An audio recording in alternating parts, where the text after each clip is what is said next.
race fans, welcome to the pilot episode of the Turn 5 Racing Podcast. The Turn 5 Racing Podcast is going to be hosted by yours truly, Stephen Ovens. I'll also have my co-host with me, Clint Miller. Clint couldn't make it with us into the studio tonight, but I got to tell you, for having a backup plan, we got a pretty good one. We got Brad Ovens filling in for us tonight. Brad, how you doing? We're doing good. The weather's starting to turn a little cold outside, but, we're not going to let that get us down. No, man, the weather has been getting cold, but the racing on the track has certainly been getting hot here in the postseason.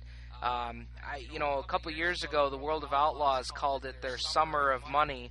Well, I got to tell you, as far as the dirt modifieds go, it's the fall of money. Starting with Super Dirt Week and all of the satellite shows that lead up to that. But I got to tell you, man, we got a great show on tap tonight. This is our pilot episode, and fans are going to tune in and say, all right, what's Turn 5? I've heard of shows like the 31st Lap. I listened to the stuff on Doug's Dirt Diary. What exactly are you guys doing that's different? And the answer to that is simple. We're not doing anything different. We feel that those guys are doing just as good a job as anybody, and we just want to give you a little bit more. Because, Brad, you know this just as well as I do. In the racing off-season, in the wintertime, we start getting into the holidays, I just run out of stuff to listen to watch, and I start watching them over and over again. Well, we're very lucky with today's technology and DVDs that we have.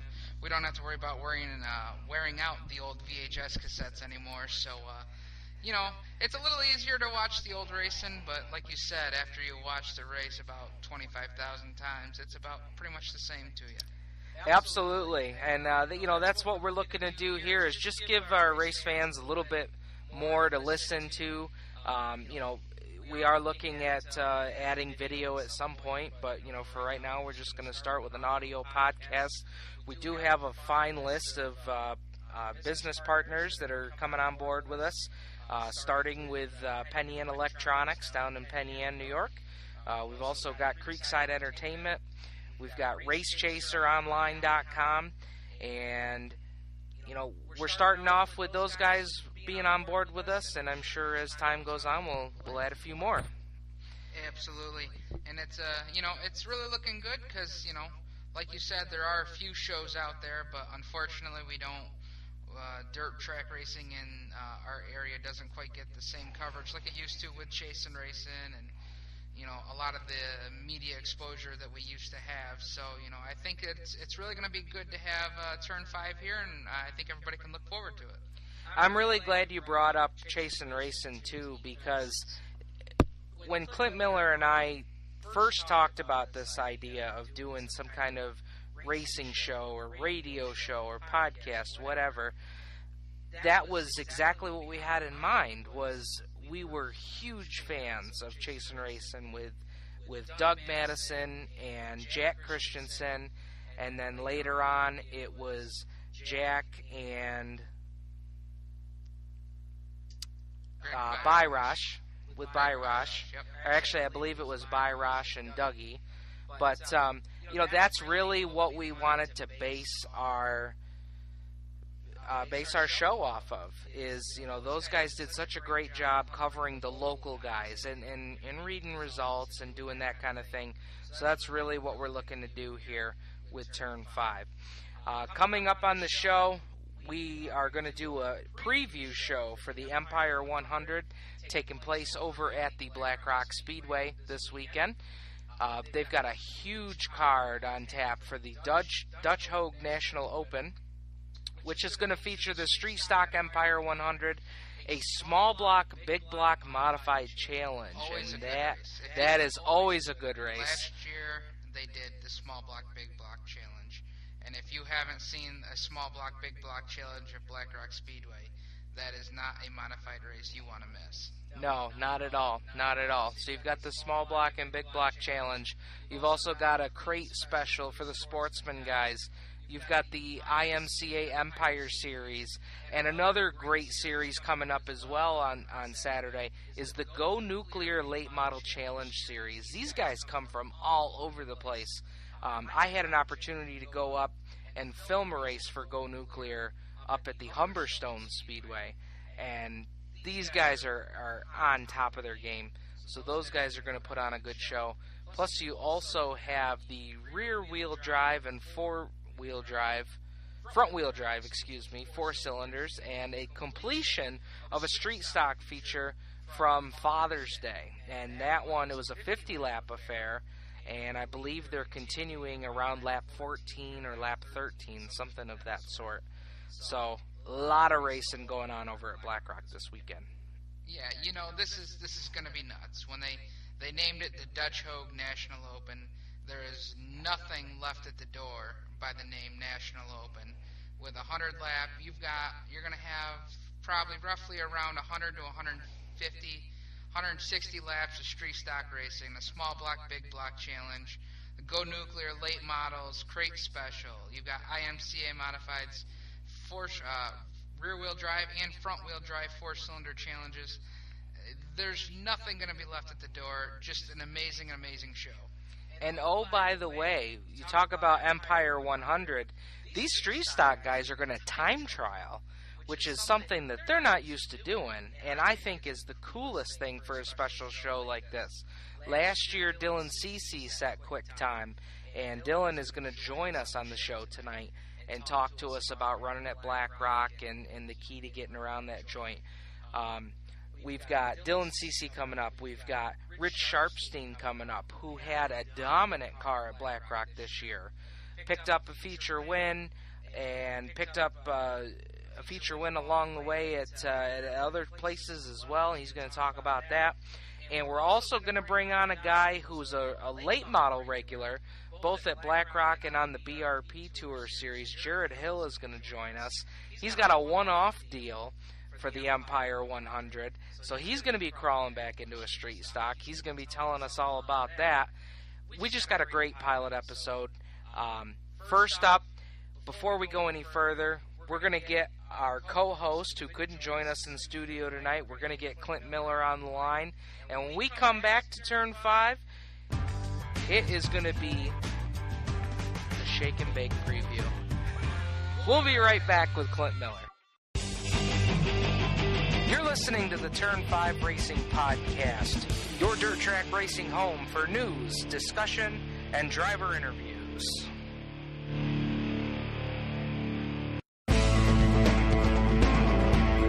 Okay, we're going to bring our first guest in tonight on the hotline. So we'll swing over to the Turn 5 hotline and bring in our co-host for the Turn 5 Racing Podcast, Clint Miller. Clint, how you doing tonight, bud? Good. How you doing tonight, Steven? Man, we're doing good. We're excited running our pilot episode tonight. And really, this was kind of one of those things that you and I sat around and talked back and forth about for, I don't know, all season this year. And now we're finally getting ready to do it when racing season's all done. Better late than never. Yeah, it's been it's been something that I've always wanted to do since Chasing Racing was kind of off the air. So I figure what better way to start it than when somebody that's been around it as long as I have. Well, I think that's the one thing that we're going to be able to bring to our listeners is experience of all different kinds in the motorsports world. I mean, certainly you and your dad, Bill, have been racing around the tracks here, Dundee, Woodhall, everywhere for I don't know how long, and my experience is both racing, media, video. I mean, if it's at a racetrack, I've tried to do it. So I think that's something we're definitely going to be able to bring to the fans. Yeah, I think Dad. Dad was around racing. I wouldn't even dare to say how long. Probably 45 years, roughly. And I'm 30. I won't date myself, but I've been around it at least 35. What is it that you love about racing so much? It's down home. It's family. When you get right down to it, when you get involved, it's generally with people that you want to be with and you want to spend a lot of time with, and they're your family away from your family. and racing has just been a big part of it. And racing in general is just one big family. Yeah, I totally agree with that. You know, as long as you and I have been around the racetrack, there's people that are just exactly that. They're family that, you know, these are kind of the people that you and I would never get a chance to meet if we'd never gone to the racetrack before. Oh, that's very true. And I don't know how many times you sit there and you need a part, and you can go to somebody that you've never met before, you've never seen. You ask them if they got something, and 90% of them will let you borrow it because they know, they would want the same done for them. Absolutely, and I think the other thing that to go along with that is this is something that you hear about quite a bit on the Traveling Tour series, you know, ESS, Patriot, BRP late model, you name it. You know, family is a big part of it. So that's a great thing about racing. It really is, and when you look around, you know, I'm more familiar with the BRP series. I follow the sprints and all that because of our local connection. But Wonderlings, Jim Schuyler's been around for a long time, and you know, it's just names that are synonymous with people that you've known forever. Yeah, absolutely. I actually remember when I was a little kid and really not having any reason to root against them, but I always found myself rooting against a Bill Miller or a Jim Schuyler because I was born in the Carrick clan. Well, the feeling is definitely mutual. The Carricks, the Millers, the Schuyler's, they never seem to really see eye to eye for whatever reason. It's, you have those hometown rivalries, and they're going to happen, and it adds a little spice, to be honest with you. Yeah, absolutely. And, again, that's just one of those great parts of racing. So what exactly are you looking forward to doing the podcast here? I know you're just as excited about it as I am.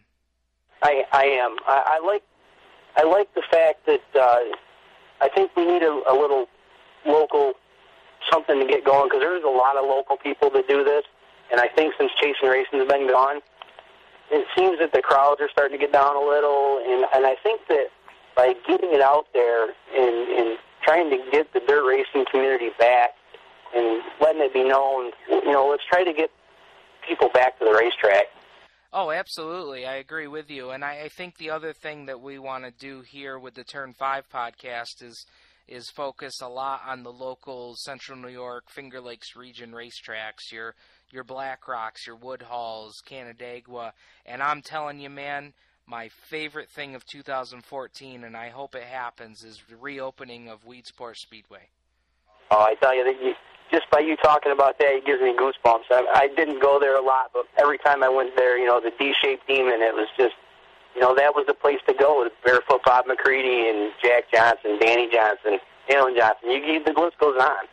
Oh, absolutely, man. I can't wait, because I'm telling you, they reopened that joint.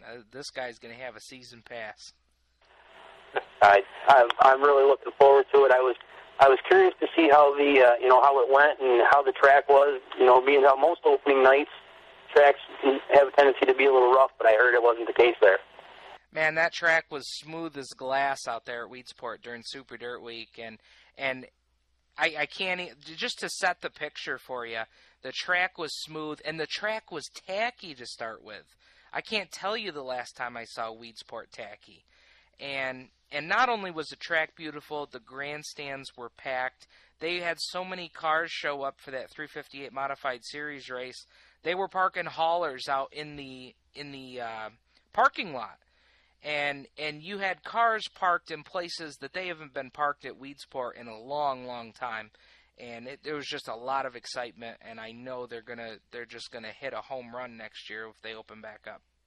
I did hear, and I did see pictures of haulers in the parking lot, and that's great to see. I couldn't have been happier for their turnout. Absolutely. All right, man. Well, I thank you for giving us a little bit of your time. We're definitely going to have you in here next week for episode 1 officially. Just running our pilot episode tonight, but we're looking forward to it, and thanks for calling us tonight, Clint. Appreciate it. Oh, man, not a problem. Not a problem. I can't wait to be in studio. All right, man. All right, guys, that's Clint Miller. He's our co-host here of the Turn 5 podcast. He's going to be joining us in studio next week, and we are looking forward to bringing you weekly racing coverage here in the Finger Lakes. Penyan Electronics has everything you need to keep your phone, computer, and home theater system sounding sharp. Visit them on Main Street in beautiful downtown Penyan, or give them a call. Call our favorite salesman, Clint Miller, at 536-7700. Welcome back to the Turn 5 podcast. Now we turn it over to Steve Ovens with BRP late model driver Jared Hill. Okay, ladies and gentlemen, we're going to go back over to the Turn 5 Racing Podcast hotline. We're going to bring in the driver of the 12J late model. He'll be driving a little something different this weekend, Jared Hill. Jared, how you doing tonight, bud? Pretty good. How about you? Oh, we're doing well. We're doing well. So tell me, how did everything come together for you to run the Empire 100 this weekend? I don't know. I was looking for a ride and talking to people, and Clint Miller got hold of Carl Cleveland, who had a car sitting around, and they agreed if I put my drivetrain in it, I could race it. There you go. Now, normally this year you've been running the BRP late model, correct? Yep. And I know it's been a little bit of a tough season for you in the late model, but you guys really start to hit on some things there toward the end of the season. You know, I started actually driving Jim's 57J towards the end of the year, and we started having some pretty good runs places, and hopefully, depending on what happens with the class next year, we're not totally sure. Hopefully we can be strong wherever we run next year. Yeah, I know that there's looking to be some changes, and certainly nothing that's been announced yet, but a lot of speculation. So, running the late model, what has been your favorite part of running that car? Just the way they drive and handle it, just totally different than any drive. When you go in the corner and set the car, and the left rear hikes up, and you can feel all the rear steer. It's just fun. It's just, I don't know, just kind of driving something that looks like a late model, and they're just fun to drive when they're on. When they're off, they're a handful. Yeah, and then you look at, the race that's coming up this weekend. You're climbing back into the street stock. What is the key to getting around Black Rock the right way? This weekend, you got to time trial good, get somewhere up towards the front in the heat, because there ain't going to be a lot of passing, and just try to get on the bottom of the track. I don't think there's going to be much of a top, and try to pick the guys off, and just don't screw up. You got to hit your marks every lap. That's going to be the key for just to stay up front or get in the show. Just try to work underneath somebody and get by him. Yeah, certainly getting in the show is going to be important. And, that's something I wanted to touch on with you as well. Black Rock, back when I raced, and God, that was a long time ago, but still, Black Rock used to be a place where if you could keep your momentum up on the top side, that was a quick way around. And with the track reconfigurations, it's just not that way anymore. No, I don't know why. It's 3 and 4 is real hard and slick anymore, where you really just kind of, you get the car set in the corner, and you tend to skate more in that end of the track than 1 and 2, but when the track dries out, you're right around the turtle. I don't know why, but it seems the way it is.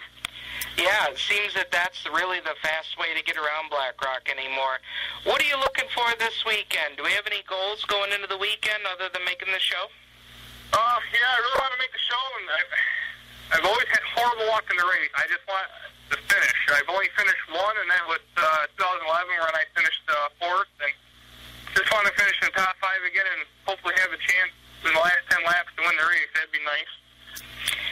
And certainly this track isn't too far from the Creekside Racing Shop. How much would it mean to get the Empire 100 win? It'd mean a lot. It's the biggest race around for the street stocks, in my opinion, and you run against, some of the best of the best, and it'd mean a lot. It really would. There's some pretty good guys that won the race, and some pretty good guys that haven't won the race. So it really would be one that's, before I'm done racing, I really want to win this race. Who are you guys looking at this point as guys that could be favorites to win the race? Jerry Petrobras is going to be tough. Dylan CC will be tough. Richie Sharp's going to be tough.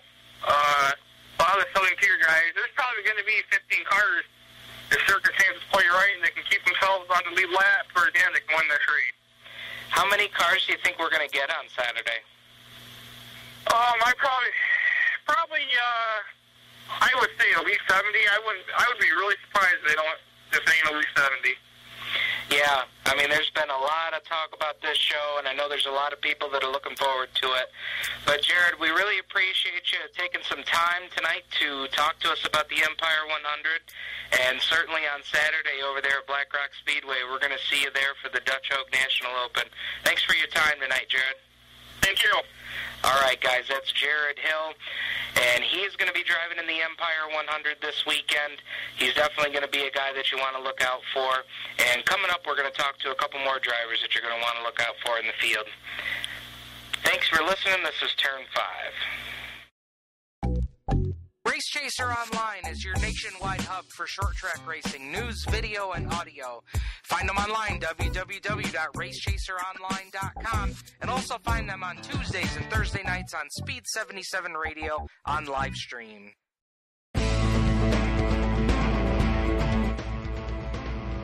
Welcome back to the Turn 5 Racing Podcast, race fans. And Brad, we just heard from Jared Hill, who's got a one-off deal, working on a car out of the Carl Cleveland stable, which you and I both know is no slouch of a racing stable for sure, out of the Double Deuce Racing team.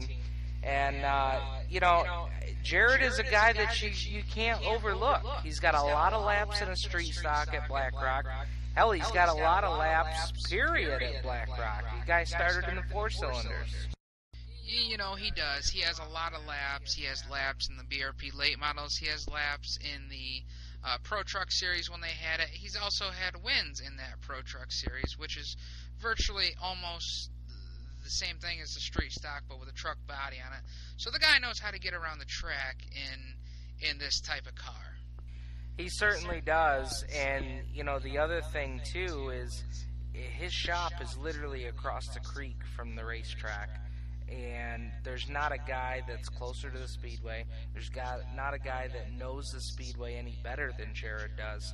And like Jared said to us in his interview, he's got that track down where he remembers what the track used to be like when he used to be able to run the outside consistently and make passes. And maybe with the track conditions being what they're going to be on Saturday, maybe some guys are going to try and run the top side. And I'm telling you, if there's a guy that's going to find something out there that nobody else is going to find, it's going to be Jared. And the other guys might figure it out, but Jared will be out there searching.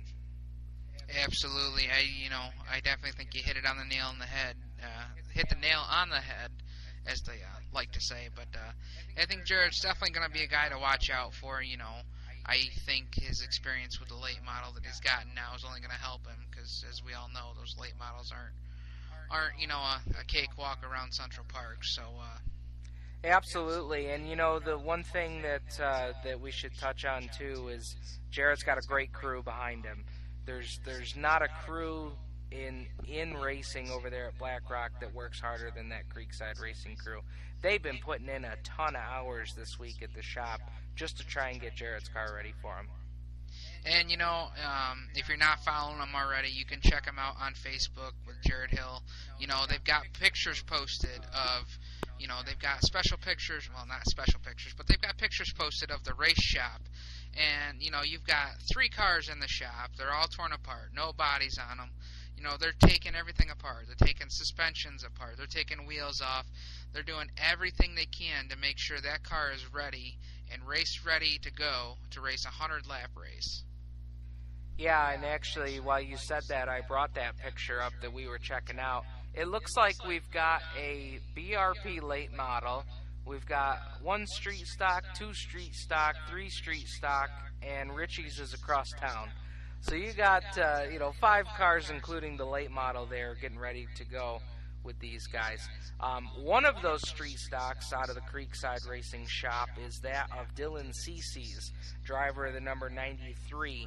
And we are going to go over to the Turn 5 hotline and get Dylan on the phone and talk with him about the Empire 100. We're going to go back to the Turn 5 hotline and bring in the driver of the number 93, Dylan Cece. You're going to see him over at Black Rock Speedway for the Empire 100 this weekend. Dylan, how you doing tonight, man? I'm pretty good. How are you doing? We're doing good. So tell me, you race the street stock all year long, which is a little different than what we just talked to Jared Hill. So how has the season been for you in the number 93? Oh, it was a pretty decent season. We didn't end up with the wins that we were hoping for, but we were really close on a few wins. Should have won probably a few more than we did, but came up short in a couple. But we got one win at Black Rock and one win at Woodhall this year. So. And certainly those two tracks there, Black Rock and Woodhall, are almost polar opposites. Yeah, they're definitely two completely different tracks. What is it, focusing now on the Empire 100, what is it that's your favorite part about racing at Black Rock? What is it about the track that you like? Usually the track's pretty smooth and fast. Most of the time there's a ton of bite, and even when it gets slick, it's still a fun track to run. And it's basically just the speed I like. It seems like that really suits your driving style there, because every time I've been over there this year to see you run, you've really been stout. Yeah, we've been pretty good this year. Now we're going to talk about, it's going to be a 100-lap race this weekend. Have you ever done the 100 in the street stock there? Yeah, I actually ran it last year. And how did we fare out there last year? We time trialed quickest out of 74 cars, I believe it was. I won my heat, started on the front row, and led to lap 40, and we broke something in the motor and just finished the race putting around. We ended up like 9th or something, but... So now being that was the result last time, anything different you guys are doing to get ready for this weekend? No, not really. We're just double-checking everything and making sure we got the right compound tires for the feature. It's obviously a lot more than we usually run, so it's definitely a big difference, and you got to save the tires. Yeah, it seems like that's going to be a key, too, is tires. The way the schedule looks with racing starting at 1 o'clock, you guys will be doing some racing in the daylight. Yeah, the track's definitely going to get really slick. I mean, by the time time trials are over, the track will be pretty slick, I'm sure, like it was last year. So it's going to be tough on tires. Whoever can save their tires is probably going to be up front. Yeah, I totally agree with you. I think the same thing.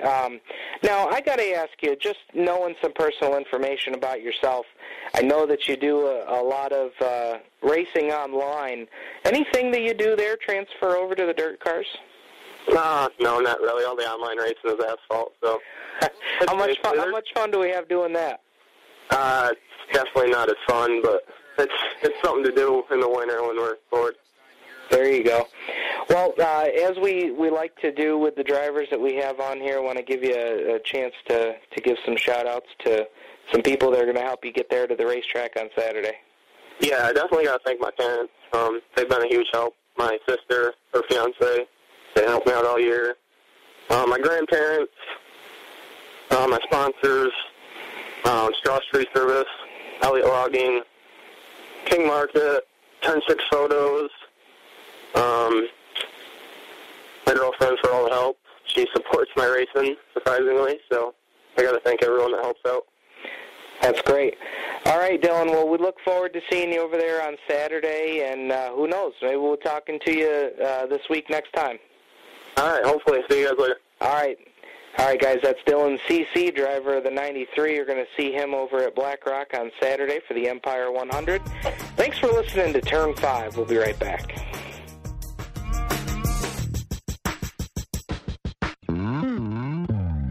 Creekside Entertainment is the official DJ, photo booth, and karaoke provider of the Turn 5 podcast.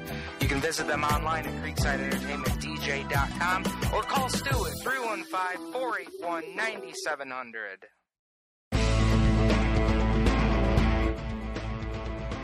Welcome back to the Turn 5 Racing Podcast. I'm Steve Ovens with tonight's co-host, Brad Ovens.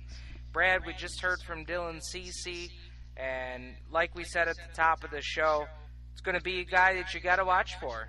I mean, the only reason that he wasn't in the running at the end of last year's race was they had an engine trouble, and the guy qualified first, and had he been there at the end of the race, he would have been in contention. We're going to take Dylan Ceesay and we're going to describe him in 2 words. Those 2 words, wheel man. Oh, absolutely. Absolutely. I could not think of any better way to describe CC. It doesn't matter what he gets in. I went down to Woodhull over the summer to watch the Patriot Sprint Tour and do a little article for Race Chaser Online.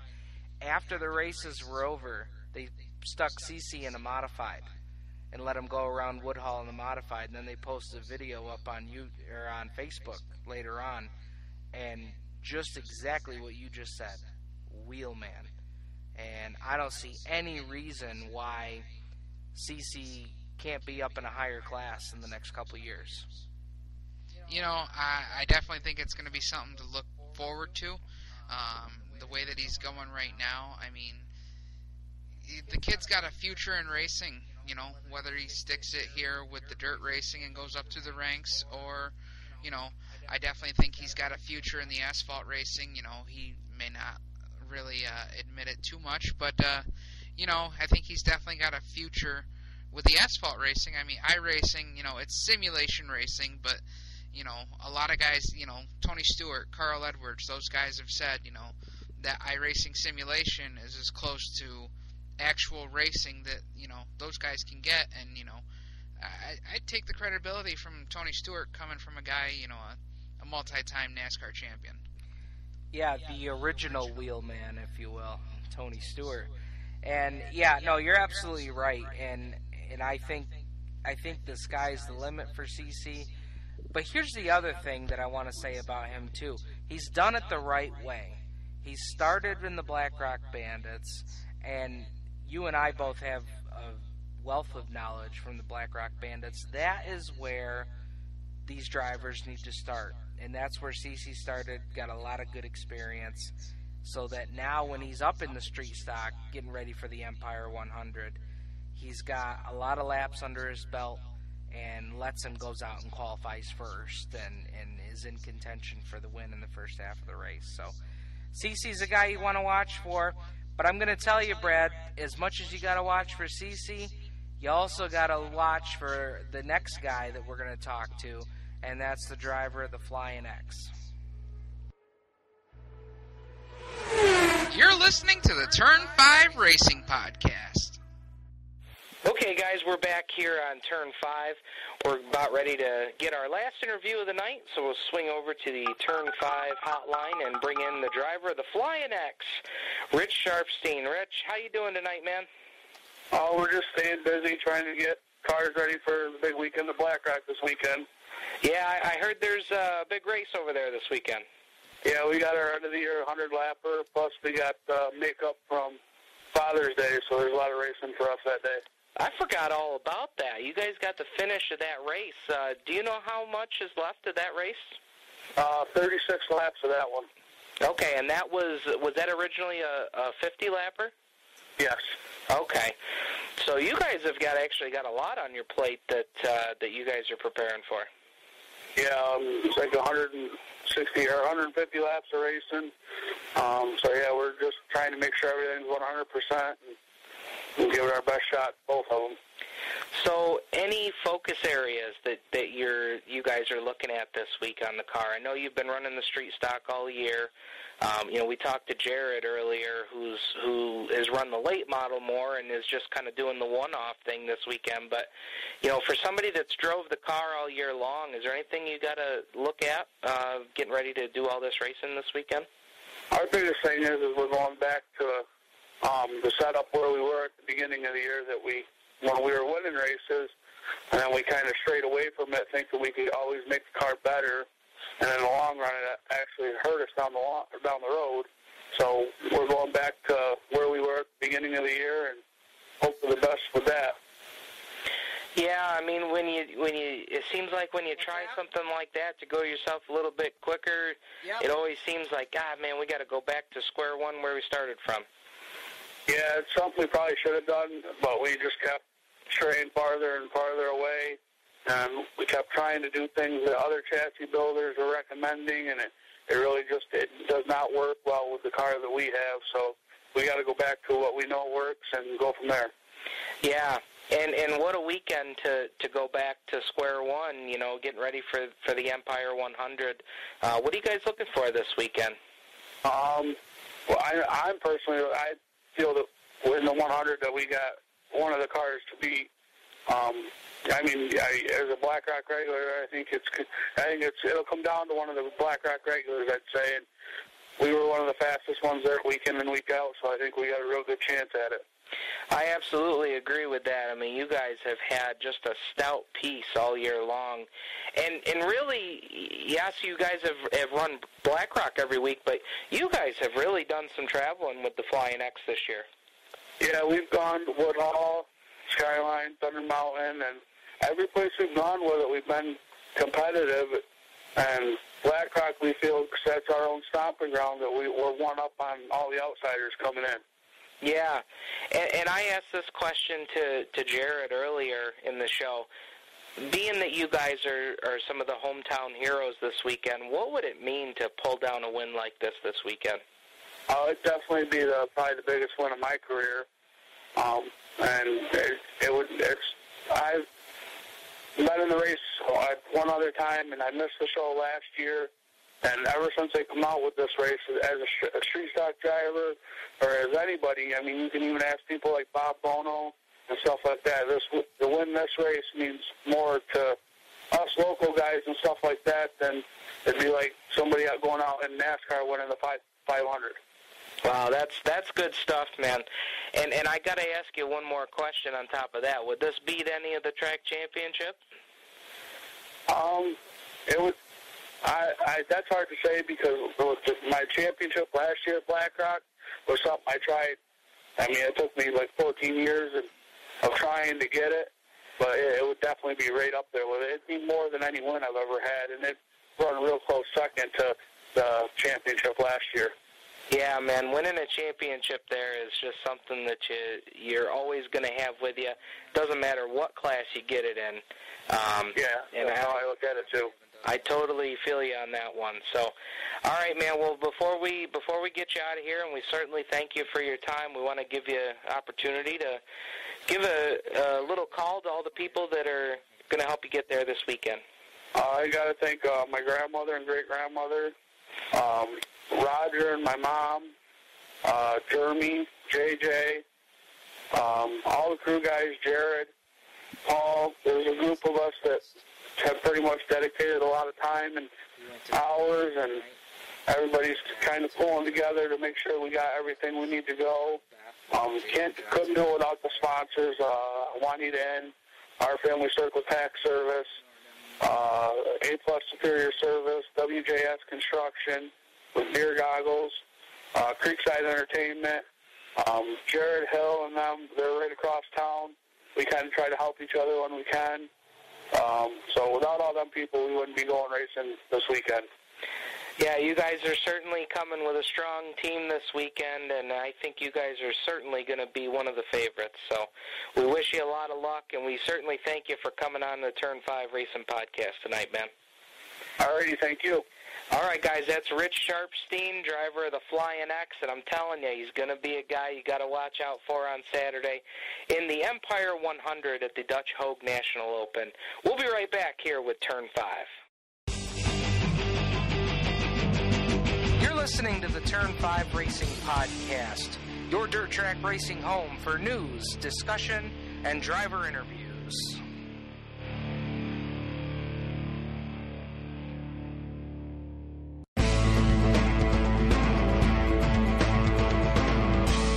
Hey race fans, we're back here. We're about ready to wrap up the pilot episode of the Turn 5 Racing Podcast. And Brad, I gotta tell you, it's been a long night getting all this new stuff figured out, but I gotta tell you, I think the fans are gonna really like what we got for them. I really think they are too, because it's a lot of quality, craftsmanship here. We'll call it a craft, but like we were talking about earlier, with the absence of chasing racing, and there's not a lot of other stuff. There are some things out there that do cover a lot of it, but I think this is really going to be something the fans can look forward to. Absolutely, and this was really what Clint and I had envisioned, was trying to bring something back for the fans to listen to and hear the top 10 results from the classes, and that's what we hope to bring to you guys. Hopefully we don't butcher names too bad, but as Jack and Doug always used to say, if we're butchering it, we apologize. So we're looking forward to doing that. I do want to mention real quick our sponsors that are on board with us as of right now. Penn Yan Electronics down in Main Street in Penn Yan. Race Chaser Online, you can find them at racechaseronline.com. You can find them on Facebook and Twitter. And also check them out on Tuesdays and Thursdays on Speed 77 Radio on livestream.com. And, of course, Creekside Entertainment over in Newark, your leader in wedding DJs, photo booth, and the most up-to-date karaoke in the Finger Lakes, based out of Newark, New York. If you need a DJ, know somebody getting married, give Stu a call, 315-481-9700. Brad, as we get ready to wrap up, do we dare take any picks for Saturday? I'm going to say the guy that crosses the line first. Yeah, well, of course, that's going to happen. There's going to be a lot of strong cars there, and, I can think of a handful of Black Rock regulars that I can think of that, are going to be in contention. But, I am going to make a pick, and I think this guy's had an up-and-down season. Recently, they've been struggling a little bit. They've been trying some new stuff, some things that haven't worked out for them. But they're going back to square one. They're going back to what they know works. And I'm going to go with the Flying X for the Empire 100, Rich Sharpstein. That's certainly not a bad choice. As we all know, he does have a lot of experience and as well many feature wins, track championships at the track. So, I definitely think it's going to be a hard-fought race, as CC mentioned in his interview earlier. 74 cars showing up last year, qualifying first. I hate to be the bandwagoner, but I'm going to keep my faith in CC, and assuming the car holds together and he's there, top 5, top 10, come the end of the race, I think he's definitely going to be a force to reckon with. That's not a bad pick either. Well, folks, we thank you for joining us for our pilot episode. We will be back next week for our first official episode. Clint will be in studio with us. And we thank you again for joining us, and we will see you out at Black Rock Speedway. Fans, remember, you got to check it before you wreck it.